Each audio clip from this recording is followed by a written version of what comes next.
Vandals, Visigoths, Suebi, Alans, Burgundians, Franks, and others took up permanent autonomous residence within the former borders of the empire. Honorius died of illness in 423, leaving behind an empire in pretty bad shape with no clear heir. The throne went to Valentinian III, Honorius's cousin. He would be a weak ruler, however, and not long after this, there were really no more strong Western emperors. Some, in fact, especially later on, were really just the puppets of barbarian warlords who couldn't be emperor themselves.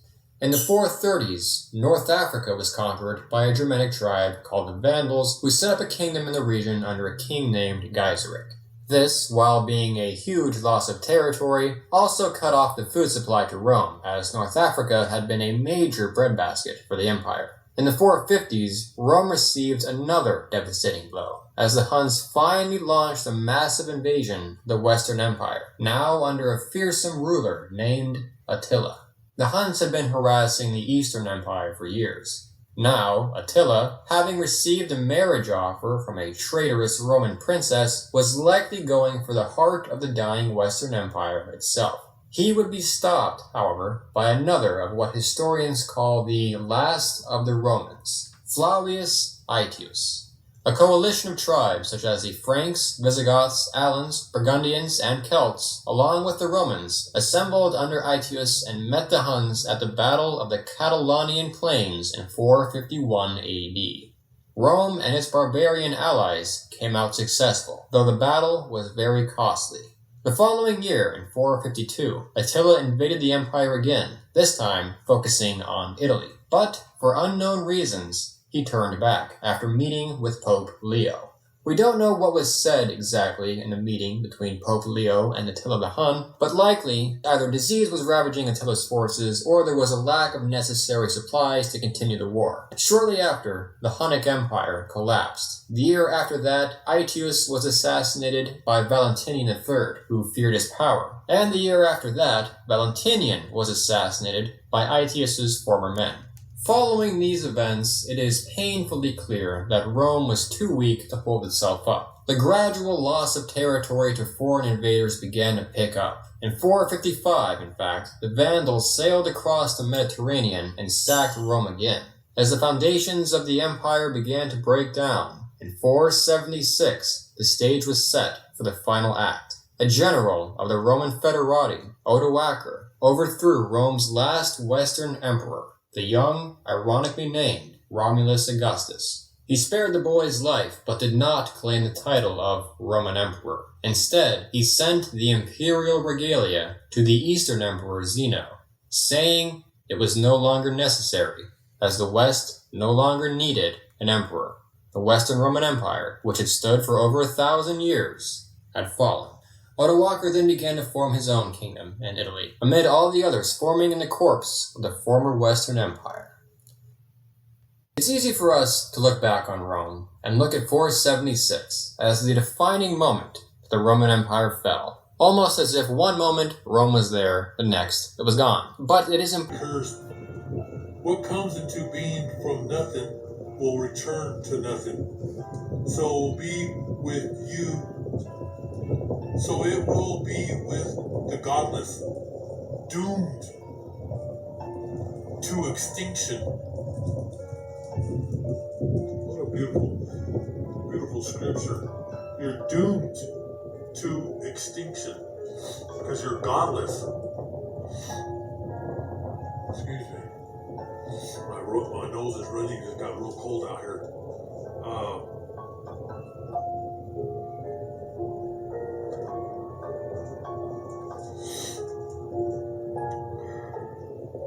They're nothing.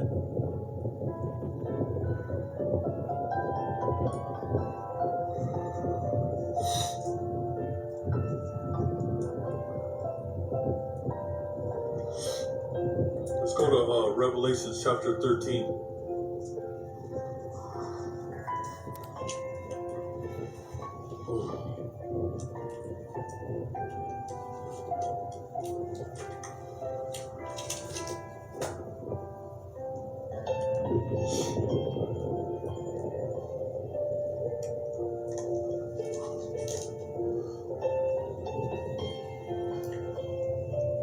Revelation chapter 13.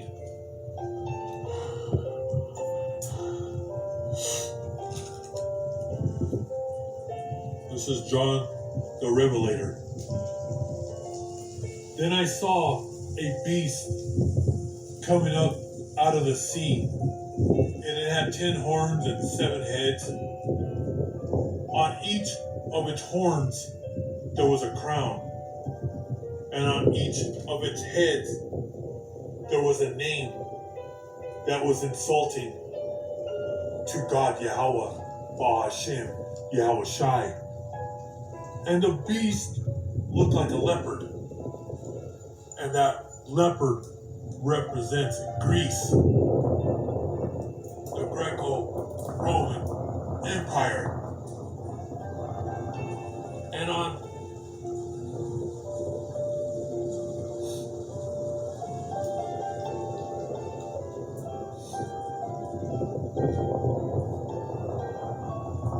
And the beast looked like a leopard,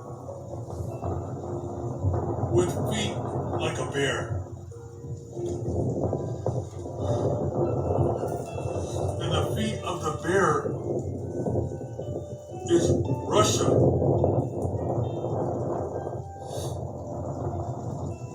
So the head of this beast was Greece, Rome, and America. That's the head of that beast. Now that feet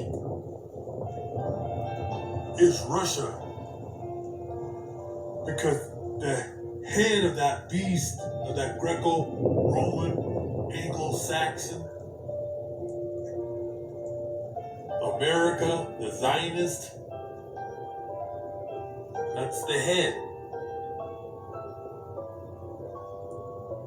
That's the beginning of that great empire. But the feet represents Russia, because it'll be Russia will end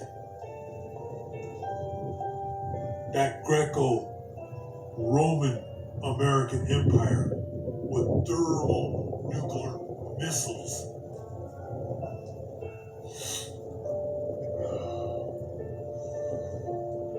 So the beginning of that head, the beginning of that empire, that beast that rules the world, will end when Russia shoots arrows, hypersonic missiles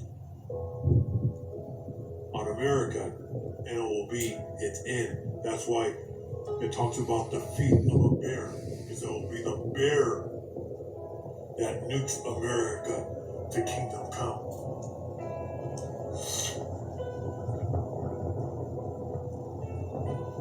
And the beast looked like a leopard, and the feet like a bear's feet, and a mouth like a lion's mouth. And that lion's mouth is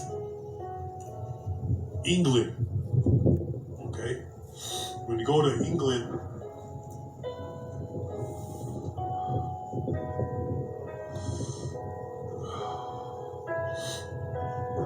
when it says right here,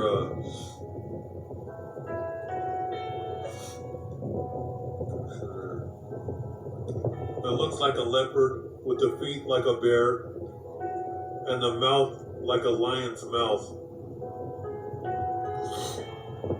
That's England, because they have if you look at the symbol of England, it has a lion.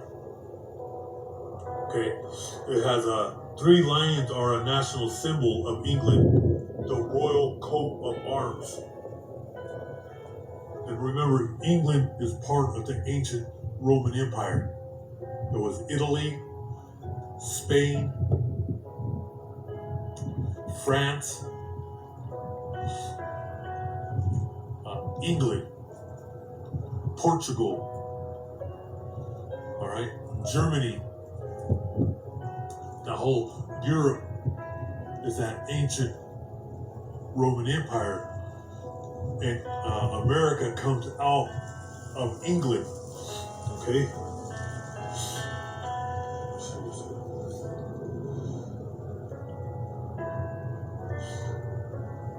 In the mouth like a lion's mouth, and the dragon gave the beast his own power, his throne, and his vast authority. And one of the heads of the beast seemed to have been fatally wounded, but the wound had been healed, and the whole earth was amazed and followed the beast.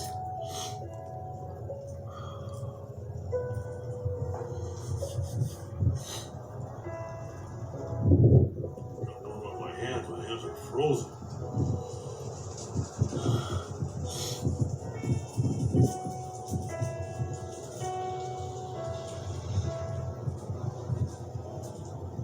And when it says where the beast, let's go back to where it says the dragon gave the beast his power. That dragon is the ancient Greco-Roman Empire. Esau, that's the dragon, and that power is what, Rome, the Roman Empire, the beast, Europe, NATO, the European Union. All right, and you can, and America is part of that beast, and Canada. All right, the dragon is Esau. And when it says, and one of the heads of the beast seemed to have been fatally wounded, and that's when the fall of the Roman Empire. There's some dates here. And one of his heads of the beast seemed to have been fatally wounded. That was Rome's downfall. And there's a timeline when the Roman Empire started to fall. The timeline, the fall of Rome, was a process that lasted over 2.5 centuries. Some key events leading to the fall include 285 after death, the Roman Empire split into the Eastern and Western Empire. 395 AD, the final split of the Roman Empire. 410 after death, the Visigoths sacked Rome. 439 AD, the Vandals captured Carthage. 455 AD, the Vandals sacked Rome again. The Western Roman Empire fell in the year 476 AD. We'll continue tomorrow because it's freezing out here. It feels like it's 15 degrees.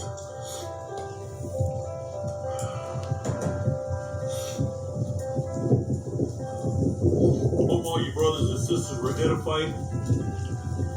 We're going to be bringing videos out every day.